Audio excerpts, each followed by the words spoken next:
Hello students, this is me Shivan and you're watching my classroom. In the previous video और पिछले video में हमने बात किया था जिसके ऊपर मैंने आपको एक क्वेश्चन भी दिया है कि the various determinants of gender discrimination in education दो के बारे में बात किया था मैंने बेसिकली। आज हम बात करेंगे दो तीन के बारे में और this will be the concluding lecture. आज का लेक्चर जो है कंक्लूड कर देंगे हम इस टॉपिक के ऊपर। उसके बाद सीधा हम जाएंगे कि किस तरह से what is the role of school in gender discrimination, specifically school पे जाएंगे। तो दो के बारे में हमने ऑलरेडी बात कर लिया है। Let's talk about the other four, है ना। अदर फोर के बारे में बात करते हैं। तो let's start the video. Let's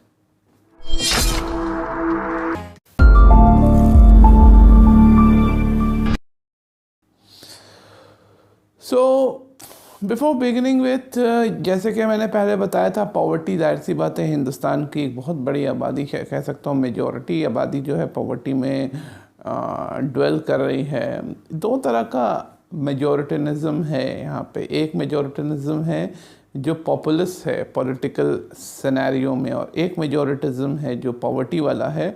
वो जो है वो एक तरह से सोच में माइनॉरिटी है। वो चीज़ सोच में जिसके बारे में कोई ख्याल नहीं करता है, इज़न्ट इट। जबकि जो रियल में जो पॉपुलेशन के हिसाब से जो माइनॉरिटी है वो जो है सोच में मेजॉरिटी है।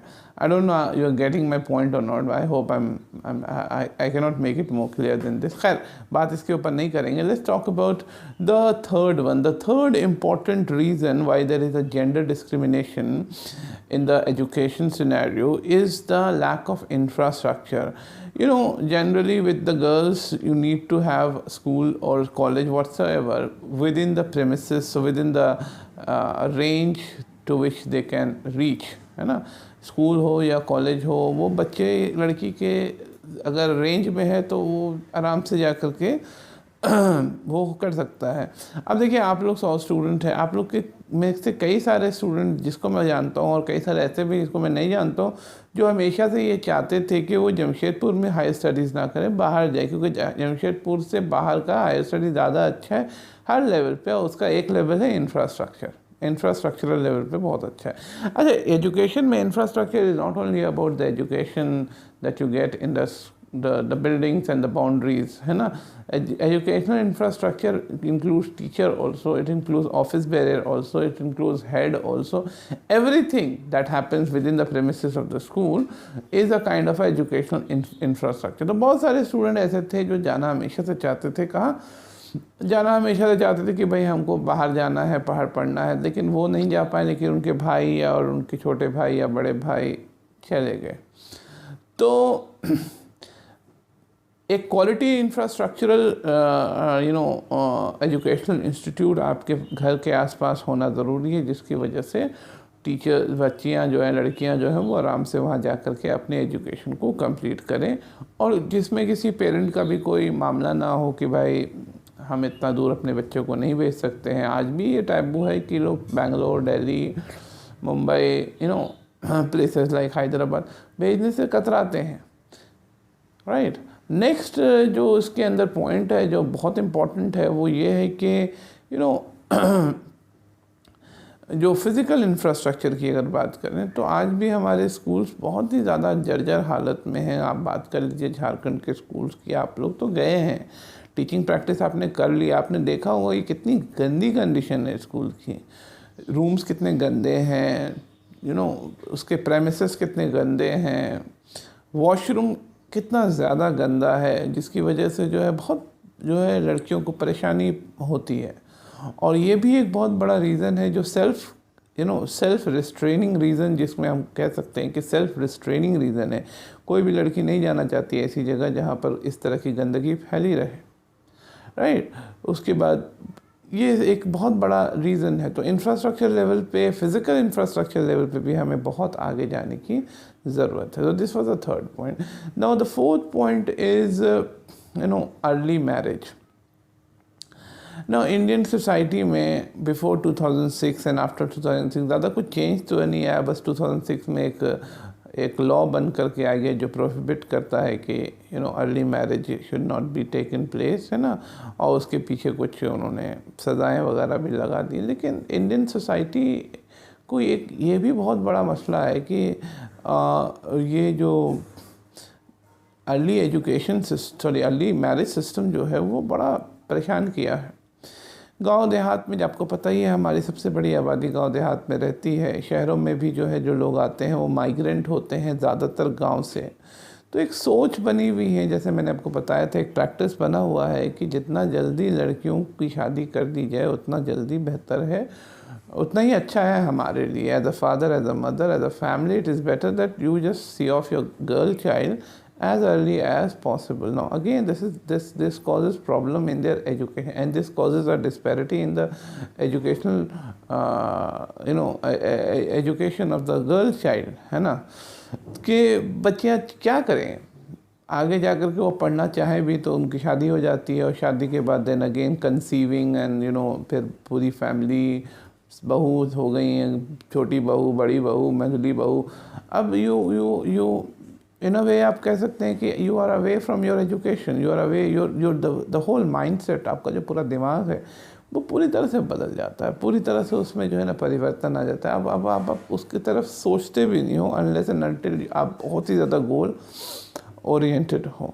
तो this is another very important thing. आज भी जो है लड़कियों का मैरिज के ऊपर बहुत ज़्यादा, ऐसा नहीं है कि हर सिर्फ लोअर क्लास में ही है, हर क्लास में है, even the middle class, even the higher middle class में भी ये है कि लड़कियों की शादी को लेकर के ख़ासा परेशानी, टेंस रहते हैं माँ बाप और सब कोई, और ज़रा उम्र बढ़ते जाती है तो परेशानी और चेहरे पे बल ज़्यादा आना शुरू हो जाता है माँ बाप की। ऑफ कोर्स परेशानी की बात है, लेकिन ऐसी भी नहीं है ना। अगर लड़की एजुकेशन पा रही है, she is not idle. I think the first thing that you should, the first thing that should come to the child is the education. चाहे वो स्कूल लेवल हो या कोई सा भी लेवल हो, शादी वादी तो ज़िंदगी भर तो मामला चलता ही रहता है। नेक्स्ट पॉइंट जो हमारा आता है वो है डिस्क्रिमिनेटरी अप्रोच टुवर्ड्स गर्ल। औरतों की तरफ, लड़कियों की तरफ जो हम डिस्क्रिमिनेशन की नज़र से, भेदभाव की नज़र से देखते हैं, वो एक बड़ा परेशानी का सबब है। चाहे वो लड़की बेटी हो, चाहे वो लड़की बहन हो, चाहे वो लड़की कोई भी हो, है ना, चाहे वो बहू हो, कोई भी हो, किसी भी रूप में एक लड़की हो, उसको आप डिस्क्रिमिनेटरी, मतलब एक तरजीह जो है हमेशा मेल को उसके ऊपर दी जाती है, और ये आप अपने आप में जो है तोड़ने वाली चीज़ है। हम बात करते हैं एजुकेशन के मामले में, तो एजुकेशन के मामले में अगर रिसोर्सेज आर लिमिटेड, लेकिन अगर रिसोर्सेज लिमिटेड है तो 100% चांस ये है कि लड़की को अपॉर्चुनिटी नहीं मिलेगी। पेरेंट्स के पास अगर रिसोर्सेज लिमिटेड हैं, यानी उनके पास पैसे कम है, तो जाहिर सी बात है वो लोग they will go for the boy, क्योंकि हर एक आदमी they are enjoying their hypocrisy within themselves, and nobody is free from this.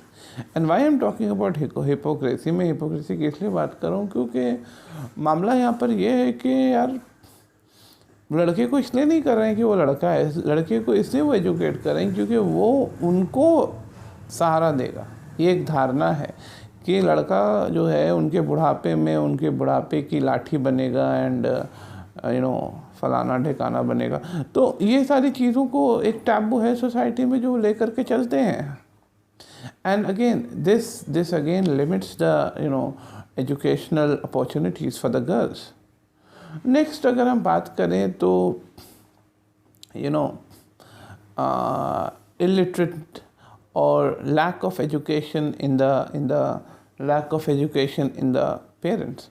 Now when I talk about lack of education in the parents, lack of education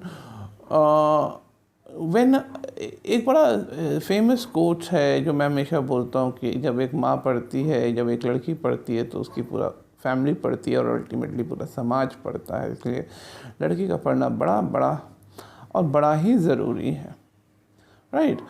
इसी तरह से जब अगर माँ ही नहीं पढ़ी है तो वो क्या जानेगी इम्पोर्टेंस पढ़ाई का, और क्या जानेगी इम्पोर्टेंस बेटी के पढ़ाई का। बाप ही नहीं पढ़ा है तो बेटी के पढ़ाई का इम्पोर्टेंस वो कैसे जानेगा और क्या जानेगा।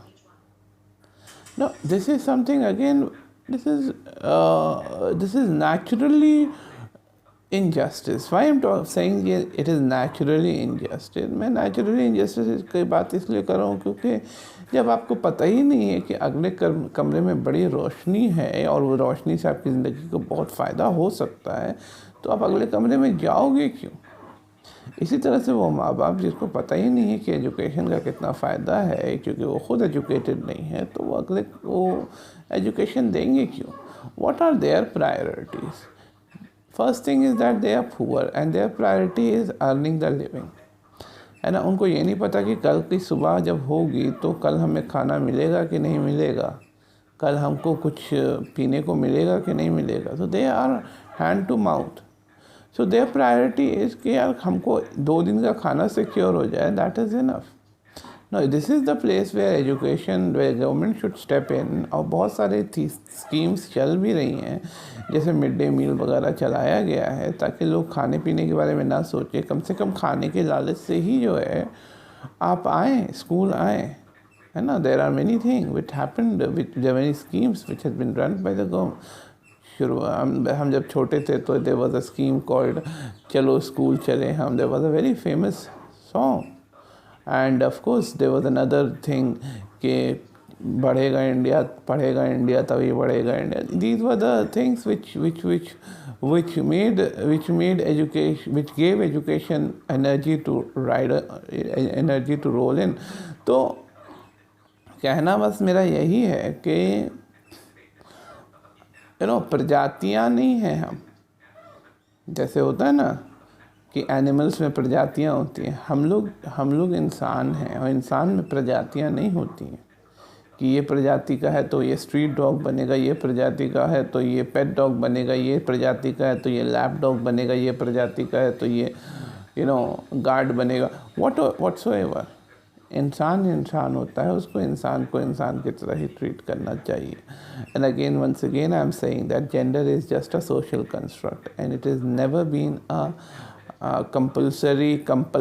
compulsion for anyone to follow the social construct that has been created by society in accordance to gender. So with this, I Shiban signing off for today, and I hope you have understood what is the education in the inequality in education on the basis of gender. And now as I've already said कि आपको इस video पे भी एक सवाल मिलेगा, and then after we'll be doing something else which is very interesting, and that is not this week. This is the last video for this week. Next video हमारा next week आएगा, तो उसमें we'll talk about gender inequality in the school context, specifying. So with this, I Shiban signing off for today. Stay healthy, stay calm, stay clean, and have a great smile on your face. Sayonara. Take care.